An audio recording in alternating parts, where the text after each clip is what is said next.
Hello everyone and welcome back to the channel. This video is going to be about 5 common myths about those on the narcissist personality disorder, or about people with high levels of narcissism. Thank you very much to all the returning subscribers and your continued support with the channel. If you are new to the channel, I'm Elizabeth Shaw. This channel is all about the narcissist personality disorder, to give you more understanding of the people you might be dealing with in your life, how to handle yourself around those people if you cannot go no contact, and different methods to find what works for you to help you overcome narcissistic abuse. If you do find the information helpful on the channel, please like, subscribe and share. So when it comes to the narcissist personality disorder, there's plenty of myths that float around, and it's on your beliefs. It's what helps you move forward with your life. It takes an average of 7 attempts to get out and stay out of these kinds of relationships. So it's what works for you. One common myth is that narcissists have no emotions. They do experience and feel emotions. Unfortunately, the feelings they do feel are often dominated by negative emotions. They can feel empty, they can feel power, they can feel anger, they can feel annoyance, rage, disgust, boredom and loneliness. They can feel shame, jealousy, envy and hatred, aggression, malice, contempt. It's these emotions that drive them to do the things that they do, that make them so ruthless towards others. They do not experience empathy, authentic joy, authentic happiness, at least not in the same ways that we do. When a narcissist gets one over on someone is when they feel that smug satisfaction of joy. When they pull others down is when they feel happier about themselves. They don't feel sadness, regret, guilt, remorse or love in the same ways we do. They blame other people to remove any feelings of shame so that they don't have to feel the guilt. They love on a conditional level. So long as you're living life on their terms, they seem to miss out that unconditional bit where we are human, we make mistakes, we make errors in judgment. As soon as they perceive us to have made a mistake, or as soon as they pass one of their mistakes over to us, they no longer love us or care about us. As if they loved you in the ways they claim to love you, they wouldn't treat you in the ways that they deny they treat you.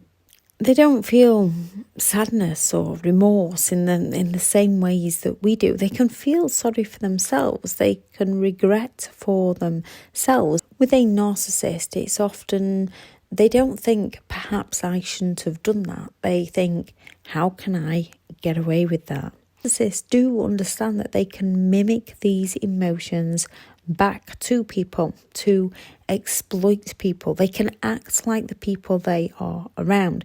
They are very good at being the villain and then playing the victim, as they are better at faking feelings than those feelings to meet a need of their own.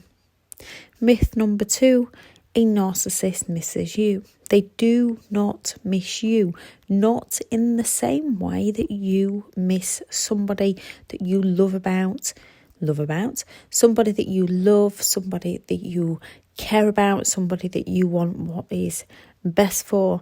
They don't miss that. A narcissist misses the things you provided for them. They miss the emotional responses that you could give them. They miss the belongings you purchased for them, or the money, the home, the cars that you provided for them or helped them achieve. They miss the image they could sell the outside world. They miss your good qualities that they could copy and pass off as their own. If they discarded you, they decided you were no longer meeting their needs.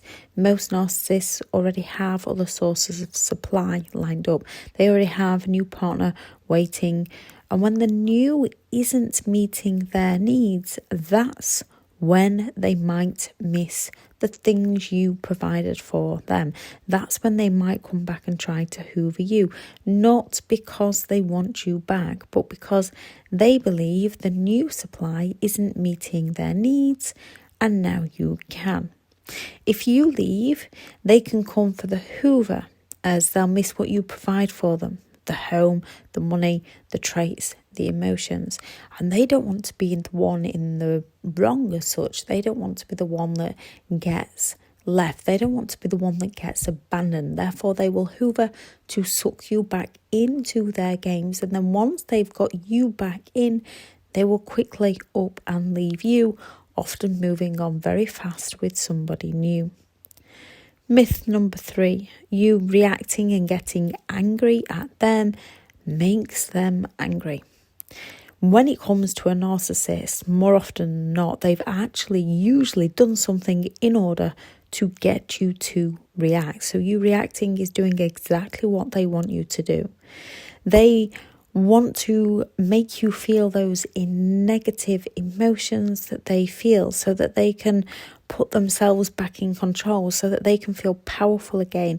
You falling silent on them doesn't always affect or infuriate them if they've pushed your buttons to get you to that point. If they want something from you, you falling silent on them, you ignoring them, is going to crush them. With some narcissists, one of their worst fears is being ignored. So they're not going to take too kindly to the silence. It all depends on the narcissist you are dealing with. With a narcissist, they understand that they need to try new forms of manipulation on you. Most know that you're caring, people-pleasing, rescuer, nature, wanting what's best for those around you, that we find it hard to go no contact and treat them how they treat us. So they will up their games to lower our guard, to appeal to our emotions, such as guilt, empathy, or they'll bait us into feeling angry to gain a reaction from us, to gain attention from us. Most narcissists prefer that positive attention. They prefer praise and adoration. However, if that isn't available, they will go all after to get negative responses from you so that they can blame everything on you. Myth number 4, they hate being alone. They do need to surround themselves with people and often cross over partners or have more than one available in any time. So in one sense, it is true. In one sense, most of these myths can be true depending on who you're dealing with. As a narcissist can feel incredibly empty. They can feel incredible loneliness if no one is meeting their need. As they need people for attention, they need people for supply. Yet if they are getting their needs met by friends or a family member, they can be alone while they meet someone new, or they'll not want to wait too long, as long as they're getting their needs met by someone. They do not feel lonely when alone. They can enjoy their own company. With social media, they can get the next person they want to manipulate very easily. Remember, being alone and being lonely are two very different things for people on the disorder and those not on the disorder. Myth number 5, they have a conscience. They do not have a conscience. They wouldn't be able to do the things that they do if they had a conscience.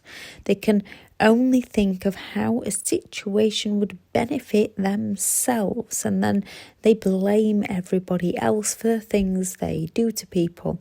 They make out that it was somebody else's fault to make their actions okay, when in reality their actions are not okay. They are hurtful, they are harmful, they are toxic, they are damaging.